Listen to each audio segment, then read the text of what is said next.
overview of how the binding and mending process goes.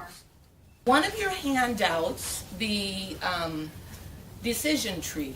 This is the basis of how everything is decided for mending and binding. We get books from various spots in the library, and they all start off on this shelf, which are books for relabel / review and repair. So everything goes to that one shelf, and then this is a kind of a triage document that shows where it might go from there. So the first thing is the book wet? Every once in a while, someone will come back and have 2 or 3 or 4 or 20 wet, soaking wet books. If there's just 2, we set them up with a floor fan on them and dry them out, and it's no big deal. But if there's 20 or 30 of them, what we do is put them in the freezer in the staff lounge, and then when you have time, you can get 2 or 3 out at a time, dry them out with the fan, and then you can evaluate what you've got. Step number 2 is the book moldy. The freezer does not cure anything. It just puts things on hold. So if you have a wet book with mold growing in it, putting it in the freezer is not going to solve your problems. It's just going to stop things where they are. Maybe when they're dry, there's still mold growing on there and the book smells mildewy. Then you're going to have to withdraw that book because there's nothing you can do for it at that time. There are preservation things you can do, but they're very cost prohibitive. So for all practical purposes, there isn't anything you can do at that time. Are there noticeably missing pages? If there are, then it comes eventually to me, and I will order some new pages from Interlibrary Loan. Then the next step is the book a worn or damaged paperback? Is the text block detached from the spine? The text block, is it fits detached from the spine, or if the text block is broken, that's all we have to know. There's no mending that book that's satisfactory. You know, this is a 1999 book, paperback, and on the surface, you know, it looks really good. I mean, the label is good, the covers are good, but inside, you know, this is what we mean by a broken text block. The text block is out of there completely. So there is no fix for this. You probably might come across somewhere they have been tried to been repaired, especially on reserved books. Sometimes we'll see this because they've got really heavy use, so they'll start trying to tape in these pages, and then they'll tape in more pages, and more come out, and more come out. And once it starts, it isn't going to stop. Brittle paper, we can make a generalization. Anything before 1920, good chance of it being brittle. But that generalization doesn't always work, because we've had like an 1815 book where the paper was just wonderful, and we've had 1950s books where the paper is brittle. So, you know, you can't just go by the year. But if the paper is brittle, and to find this out, you just do the double fold test. This is a 1940 Yearbook of Agriculture. And I'm not sure if this is the brittle one or not, but to do the double fold test, you just take one page in a corner, bend the corner forwards, backwards, forwards, backwards, and give it a little tug. That one's all right.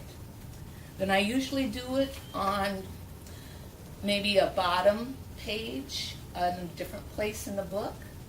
I'll do that. If that is all right too, then this book can be bound.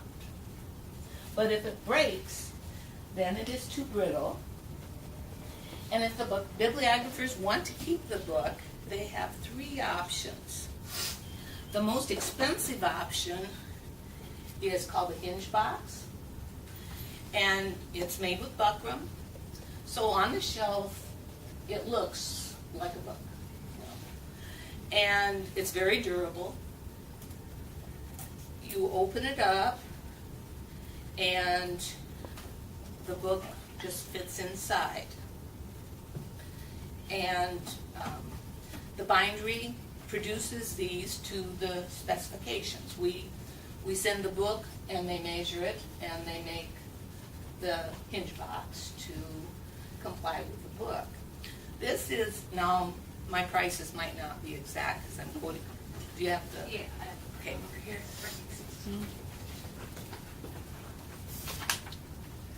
And again, this is off of the web page that Jackie keeps up to date for us. But the hinge box is $37.75. So you can see this is a more expensive option. The middle priced option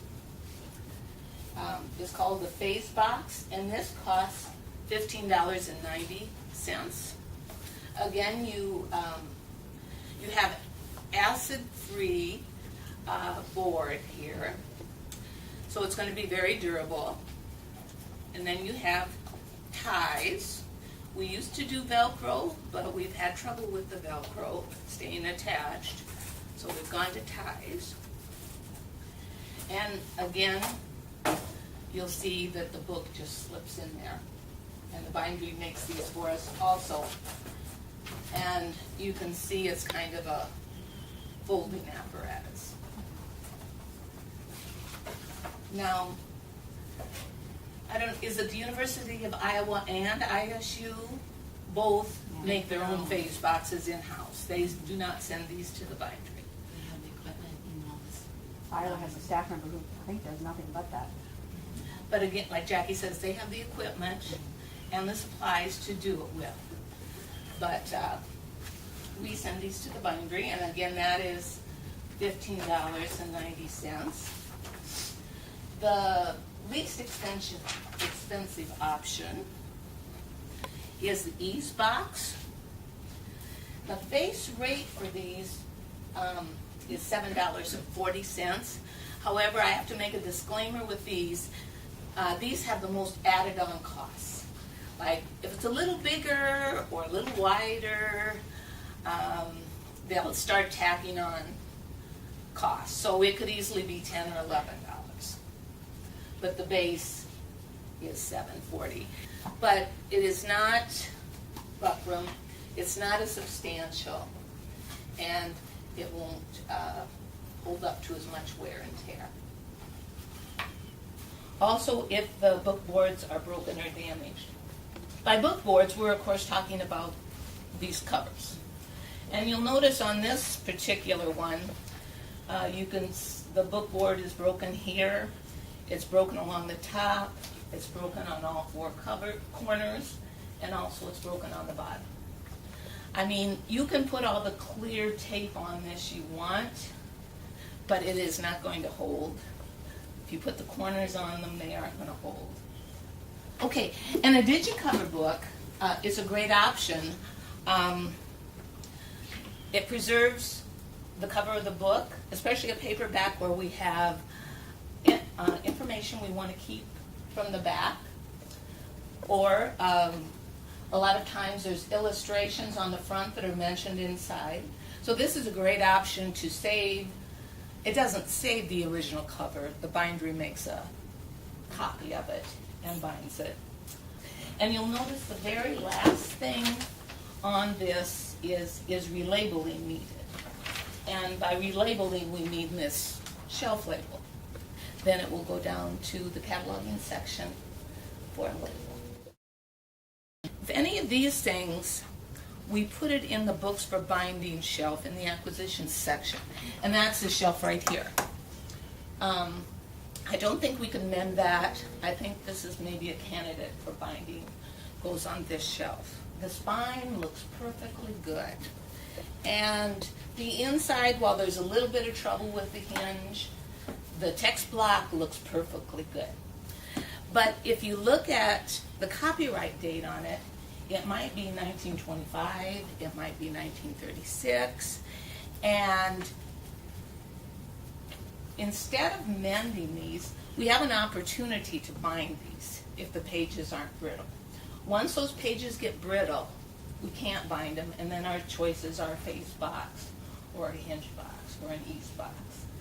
But, so a lot of times on something like this, where we have a window of opportunity to bind something for $5.85, we'll send this as a binding option. Get books in once in a while and we're looking at them and they've got a real cigarette smell. And so we concocted this by ourselves.